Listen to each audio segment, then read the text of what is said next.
میں ببانگ دوہل کہتا ہوں، اہل سنت و جماعت کے پاس آج بھی شان رسول صلی اللہ علیہ وسلم کو بیان کرنے کا جو طریقہ ہے وہ حضرت صدیق اکبر رضی اللہ تعالیٰ عنہ کا دیا ہوا طریقہ ہے۔ کیوں؟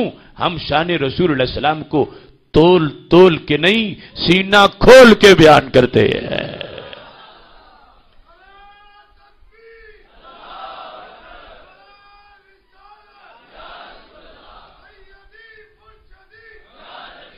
محتشم سامعین حضرات، چونکہ ٹائم مختصر ہے، صدیق سے عرض کی آپ نے کچھ اور بھی سنا؟ آپ کے یار فرماتے ہیں کہ میں آج کی رات بیت المقدس گیا اور شب ہی میں واپس ہوا۔ یہ حضرت صدیق اکبر رضی اللہ تعالیٰ عنہ سے سوال کیا اور اپنی عقل کو سامنے رکھ کر کہ جیسے ہماری کوتاہ عقل انکار کر رہی ہے تو ابو بکر صدیق بھی اس سے انکار ہی کریں گے، لیکن ان کو پتہ نہیں تھا کہ ماننے والوں کا انداز اور ہے، وہ عقل سے تول کے نہیں، عشق سے بول کے مان جاتے ہیں۔ تو حضرت صدیق اکبر رضی اللہ تعالیٰ عنہ نے جواب کیا دیا؟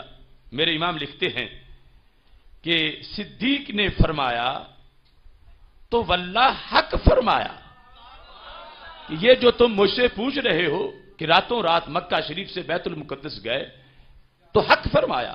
کیوں؟ فرمایا یہ تو مکہ سے بیت المقدس کا فاصلہ ہے، میں تو اس پر بھی ان کی تصدیق کرتا ہوں کہ صبح و شام آسمان کی خبر ان کے پاس آتی ہے۔ تم تو چھوٹی بات پوچھ رہے ہو، میں اسے بڑی بات مانتا ہوں ان کے لیے۔ صبح و شام آسمان کی خبر ان کے پاس آتی ہے۔ پھر کافروں نے حضور اقدس صلی اللہ علیہ وسلم سے بیت المقدس کے نشان پوچھے، جانتے تھے کہ یہ تو کبھی تشریف لے گئے نہیں، کیوں کر بتائیں گے؟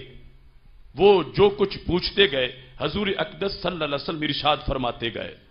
انہوں نے جو پوچھا ان کی یہی سوچ تھی جو آج کے منکرین کی سوچ ہے کہ نبی کو دیوار کے پیچھے کی بھی خبر نہیں۔ ان کی یہ سوچ تھی کہ چونکہ ویسے گئے نہیں اور یہاں بیٹھے پتہ نہیں ہوگا تو بتا نہیں سکیں گے۔ ان کی سوچ کہ انہیں دیوار کی خبر نہیں، دیوار کے پیچھے کی، اور آج کے لوگوں کی سوچ کہ نبی کو دیوار کے پیچھے کی خبر نہیں، یہ سوچ اتحادی سوچ ہے۔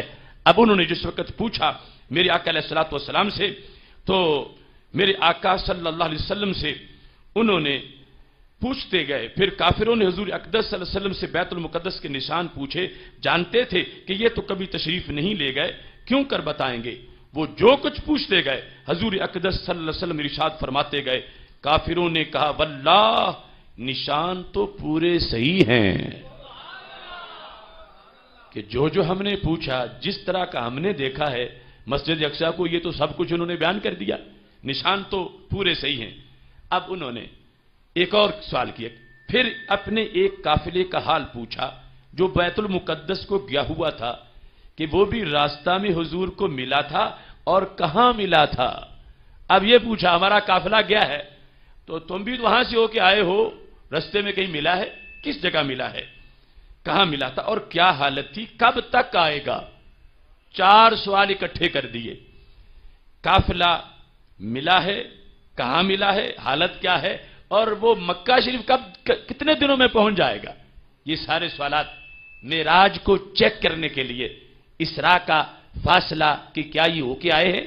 انہوں نے جس وقت سوال کیا تو میرے امام لکھتے حضور نے ارشاد فرمایا فلاں منزل میں ہم کو ملا تھا، اور یہ کہ اتر کر ہم نے اس میں ایک پیالے سے پانی پیا تھا، اور اس میں ایک اونٹ بھاگا اور ایک شخص کا پاؤں ٹوٹ گیا، اور قافلہ فلاں دن طلوع شمس کے وقت آئے گا۔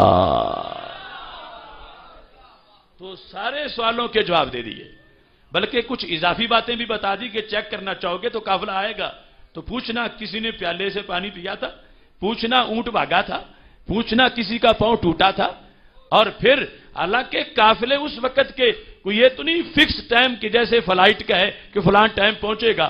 میرے نبی علیہ السلام نے فکس کر دیا ادھر سورج طلوع ہوگا ادھر قافلہ پہنچ جائے گا۔ چونکہ قافلے کبھی گھنٹہ زیادہ آرام کر لیا، کبھی تھوڑا کر لیا، کہیں زیادہ کہیں تھوڑا، اس طرح کی صورتحال تھی، لیکن میرے آقا علیہ السلام نے فرمایا قافلہ فلاں دن طلوع شمس کے وقت آئے گا۔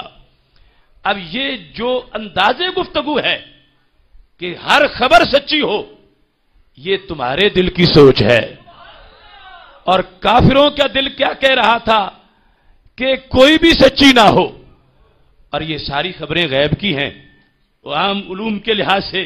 تو اب دیکھو کہ 15ویں صدی میں بھی سنی کا مزاج ستھرا کتنا ہے کہ میرے آقا صلی اللہ علیہ وسلم جو خبریں بیان فرما رہے ہیں۔ اب اس کے لحاظ سے یہ مدت جو ارشاد ہوئی منزلوں کے حساب سے قافلہ کے لیے بھی کسی طرح کافی نہ تھی، کہ جو آپ نے فرما دیا نا کہ فلاں دن قافلہ فلاں دن طلوع شمس کے وقت آئے گا، جو ڈیٹ مقرر کی قافلے کے لیے بھی وہ وقت پورا نہیں تھا کہ آ سکتا، جلدی ڈیٹ مقرر کر دی۔ یہ مدت جو ارشاد ہوئی منزلوں کے حساب سے قافلے کے لیے بھی کسی طرح کافی نہ تھی، پر جب وہ دن آیا، اب دیکھو سنی مزاج اور دوسرے لوگوں کے مزاج کا فرق۔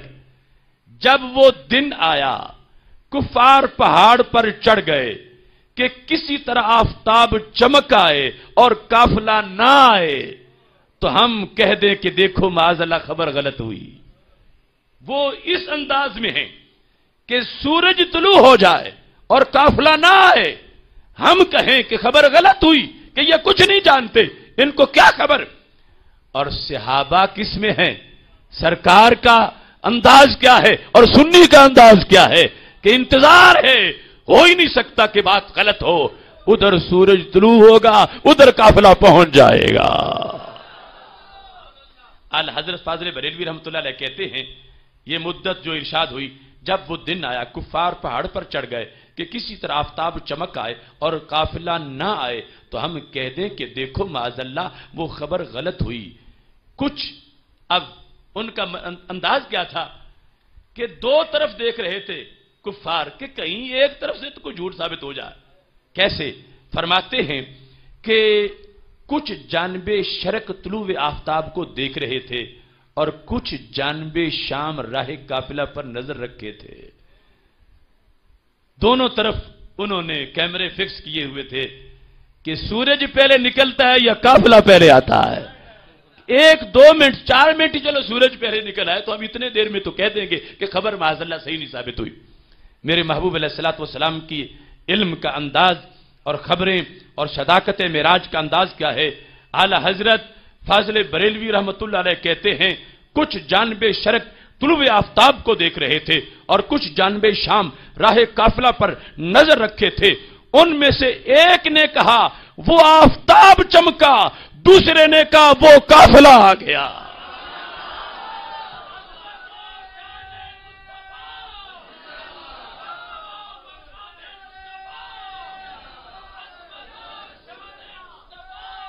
دیکھیے اعلی حضرت کے الفاظ فرماتے ہیں ایک نے کہا وہ آفتاب چمکا کہ ان میں سے دوسرا بولا وہ قافلہ آیا۔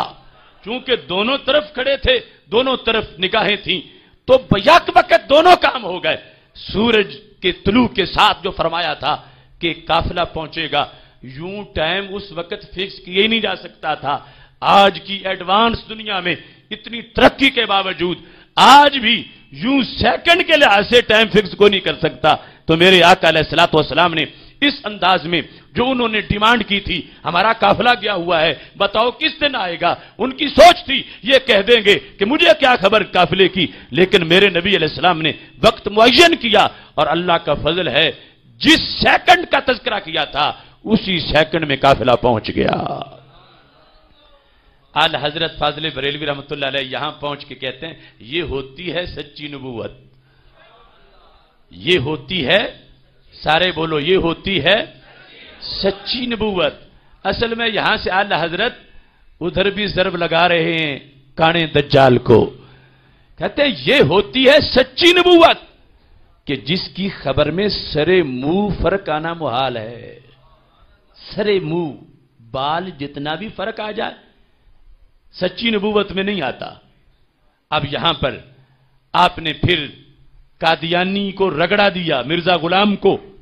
فرماتے ہیں قادیانی سے زیادہ تو ان کفار مکہ ہی کی عقل تھی، قادیانی سے زیادہ، سن رہے ہو نا، قادیانی، مرزا ملعون، قادیانی سے زیادہ تو ان کفار مکہ ہی کی عقل تھی. کیوں؟ وہ جانتے تھے کہ ایک بات میں بھی کہیں فرق پڑ جائے تو دعوی نبوت معاذ اللہ غلط ہو جائے گا.